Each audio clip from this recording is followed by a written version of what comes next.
No fue ley ayer, pero será mañana. Organizaciones y grupos de activistas a favor del aborto, a favor del derecho a decidir, al considerar que en Veracruz no existe omisión legislativa sobre el aborto, 4 de los 5 ministros de la primera sala desestimaron este miércoles en menos de 15 minutos el proyecto de sentencia que buscaba liberalizarlo en Veracruz, tras haber atraído amparo en revisión 636 del 2019, en el que se recomendó al Congreso de Veracruz retomar 3 artículos del Código Penal estatal al considerarlos discriminatorios y que violentaban los derechos reproductivos de las mujeres. Veamos el contexto. Este miércoles, los ministros de la primera sala de la Suprema Corte de Justicia de la Nación desecharon un proyecto de sentencia para despenalizar el aborto en Veracruz. El proyecto, a cargo del ministro Juan Luis González Alcántara, consideraba que el Congreso de Veracruz fue omiso al no reformar el Código Penal del Estado para permitir la suspensión del embarazo antes de las 12 semanas de gestación. En el proyecto, el ministro González Alcántara apuntó que la criminalización del aborto discrimina y transgrede los derechos a la salud sexuales y reproductivos de las mujeres. De haberse aprobado, el máximo tribunal habría sentado un precedente para todos los congresos del país. Los 4 ministros que votaron en contra centraron su argumentación en la posible omisión legislativa y no se discutió la despenalización del aborto. La ministra Norma Piña Hernández señaló que la interrupción del embarazo sí está regulada en Veracruz y que el máximo tribunal incurriría y sobrepasaría sus facultades constitucionales si obligara a los legisladores a modificar una ley. En México, la interrupción legal del embarazo hasta las 12 semanas de gestación, sin importar la causa, es legal en la capital del país desde 2007 y en Oaxaca desde 2019. En mayo pasado, los congresos de Guanajuato y San Luis Potosí rechazaron despenalizar el aborto, señalando que la interrupción legal del embarazo era anticonstitucional. El aborto se penaliza con cárcel en 28 de los 32 estados del país, con penas entre los 15 días y los 6 años de prisión. Punto y contrapunto. Noche de jueves, nos acompaña desde la remota distancia Estefanía Veloz, abogada y feminista. ¿Cómo estás, Estefanía? Buenas noches, Genaro, muy bien. Martín Vivanco, académico y abogado, ¿cómo estás? Hola, muy bien, buenas noches. Ana Villagrán, concejala de la alcaldía Cuauhtémoc por el Partido Acción Nacional. ¿Cómo estás, Ana? Bien, buenas noches a todas y todos. Y Alejandro Encinas, politólogo y simpatizante de la 4T. ¿Cómo estás, Alejandro? Bien, buenas noches. Hoy sí tienes buena señal, ¿eh? Hoy esperemos que no se quede congelada como siempre. A ver, Sí, de nueva sí, cuenta, al igual que el martes pasado, empiezo con la abogada y con el abogado para que nos expliquen un poco qué fue lo que pasó ayer. Yo ayer veía el timeline de Estefanía Veloz muy enojada por lo que ocurría, prácticamente pues culpando a la ministra por una fotografía, la ministra Norma Piña, por una fotografía con Mariana Gómez del Campo. Bueno, sí, fue una foto que se estuvo rolando por ahí. Sabemos que Mariana Gómez del Campo no es una persona provida, porque pues está a favor de la muerte, por eso no está a favor del aborto. Y fue algo que se estuvo rolando. Creo que efectivamente, después de haberlo platicado con varias compañeras, nos dejamos ir en el calor de algo que pensamos que iba a abrir una puerta muy importante y que hay una frustración de por medio de que no haya salido las cosas como pensamos que iban a salir, pues, sobre todo por las expectativas que pusimos sobre la mesa al respecto. Y creo que eso es lo que pasó y lo que tuvo a mucha gente muy atenta a ver esta discusión en la primera sala. Yo creo que lo que pasó, para explicar un poco el contexto de manera muy rápida, es que cuando, ya en el tema de la discusión, cuando se empieza a discutir lo que pasó en Veracruz, que es un juez federal lo que hizo fue meter un amparo diciendo que viola los derechos internacionales, que las mujeres no puedan decidir sobre su propio cuerpo y existan penas en el estado de Oaxaca, un juez que está en Jalapa. Y entonces lo toma la primera sala, el ministro Alcántara, y dice que tiene que ver con una omisión legislativa. Lo que pasó ya en la discusión, y justo lo que decía ahorita el contexto, es que no se discutió el fondo, y fue lo que no quisieron discutir porque la forma no estaba bien. Ahora, viendo que el proyecto estaba mal hecho, como se dice, y que lo peor, lo que no se hizo bien es que quizás se tuvo que haber hablado de una norma inconstitucional y no de una omisión legislativa, y ahí es donde se fueron las cosas entre las manos que nos llevó a la votación que hubo. Ahora, es cierto que la ministra Piña fue muy puntual en decir, bueno, yo no estoy discutiendo el fondo, no voy a discutir el fondo, pero creo que lo que esperábamos era quizá explicar un poco más, ¿no? Creo que fue muy burdo en decir, bueno, esto está mal hecho, entonces no vamos a hablar de esto, cuando pudo haber sido un momento importante. Ahora, se va a turnar a cualquier otro de los 4 ministros o ministras, y ahí se puede dar una discusión mucho más amplia. Creo que esto es un aprendizaje, por lo menos hay otra oportunidad, pero sí dio mucho de qué hablar, sobre todo en esta idea y en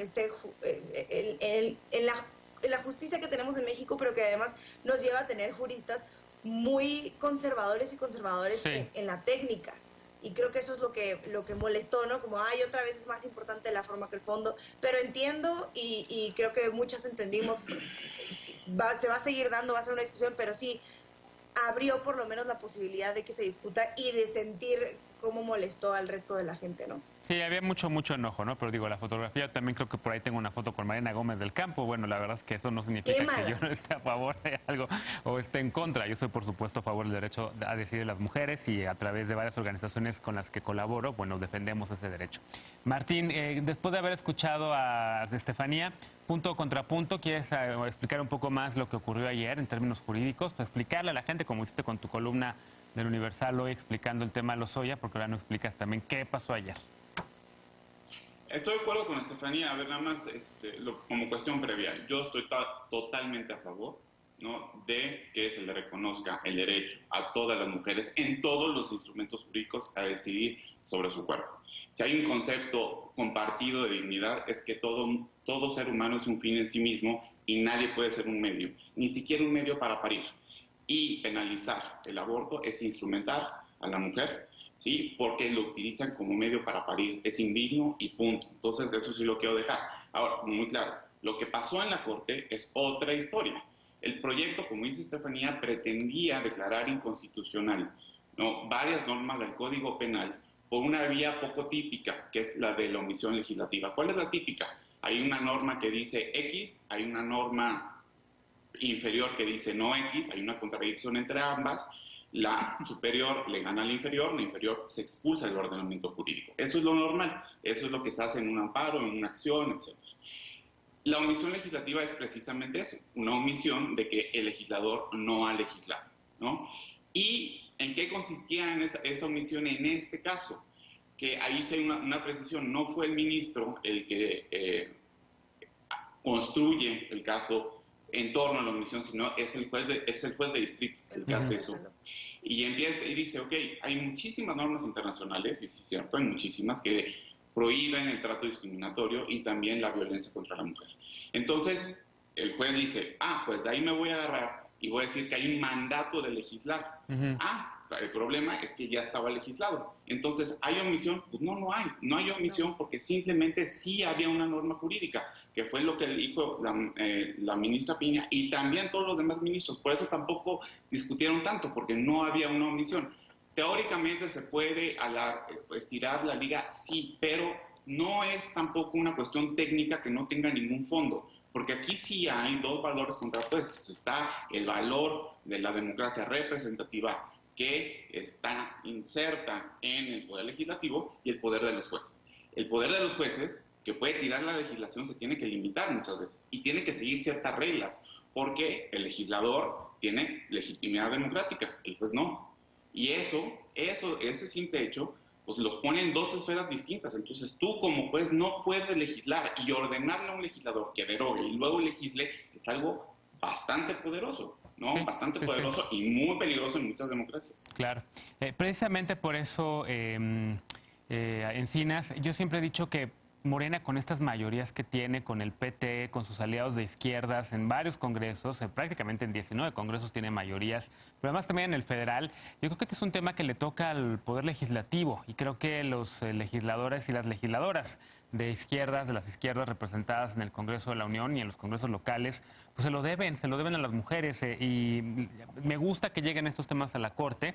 Creo que esta ha sido una Corte que ha ido mostrando con el ministro Saldívar y con la misma ministra Norma Piña, que son aliados y aliadas de los temas progresistas y de los temas de derechos, ¿no? Pero dejando eso de lado, yo sí diría que qué está pasando con la discusión legislativa, porque evidentemente esto vuelve a detonar y vuelve a poner el tema del derecho a decidir en el centro de la discusión pública, y los antiderechos están estaban ahí sí, pero festejando de los derrotamos en Baja California, los derrotamos con matrimonio igualitario, los derrotamos ahora en Veracruz, ¿no? ¿Qué debería de pasar? Te adelantaste a mi argumento. Efectivamente, esto no le corresponde a la Suprema Corte de Justicia. Legislar le corresponde al Poder Legislativo. Sí. Y aquí en 2018 se expresó una nueva mayoría, tanto a nivel federal como en muchos niveles locales, de corte progresista, y que no se está haciendo valer en muchos de los asuntos en los que sí tendría que estar haciéndose valer, como es el tema de los derechos de las mujeres a decidir. Claro. Hay una enorme deuda y creo que yo decía, es una mala noticia que la Suprema Corte no hubiera avanzado en este tema por un argumento más técnico que entrar a sustancia, pero la buena noticia es que eso se puede corregir de inmediato y que existen las mayorías políticas para hacer valer los derechos de las mujeres. Y estas mayorías pues no se guardan, el capital político no se guarda en un banco, en una bóveda para no utilizarse. Al contrario, se tiene que invertir y se tiene que utilizar porque pues esto no es permanente ni duradero y las coyunturas pasan.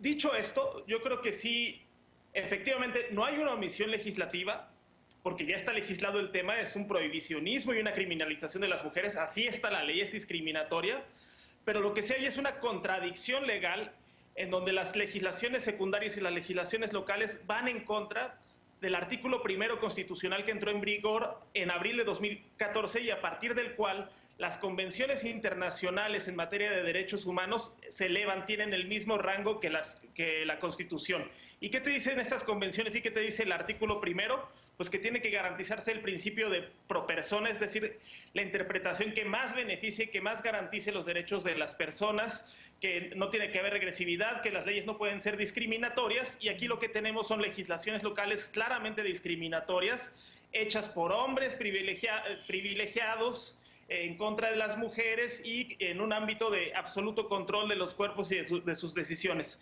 Entonces creo que estirando el argumento, la Suprema Corte sí pudo haber corregido esta situación, pero creo que a quienes más les tenemos que exigir esto es a los legisladores de izquierda que hoy son mayoría en buena parte de los congresos locales del país y en el Congreso Nacional. Sí. Completamente. Ana, yo sé que tú no estás a favor del derecho a decidir, pero de hecho había varias cuentas de algunas personas jóvenes, sobre todo muy jóvenes, ligados a Acción Nacional, celebrando esto como una derrota para las fuerzas progresistas, uniendo los dos temas, lo de Baja California y lo de matrimonio igualitario. ¿Es el sentir mayoritario de tu partido? Yo quiero corregir algo primero de entrada a título personal, porque no sé cuántas veces lo tengo que decir para que se entienda, porque además ya vi que hay periodistas que piensan igual que yo. Yo estoy a favor de que las mujeres puedan decidir sobre su cuerpo. Creo que estamos en un momento social e histórico donde a las mujeres ya no nos pueden decir que no.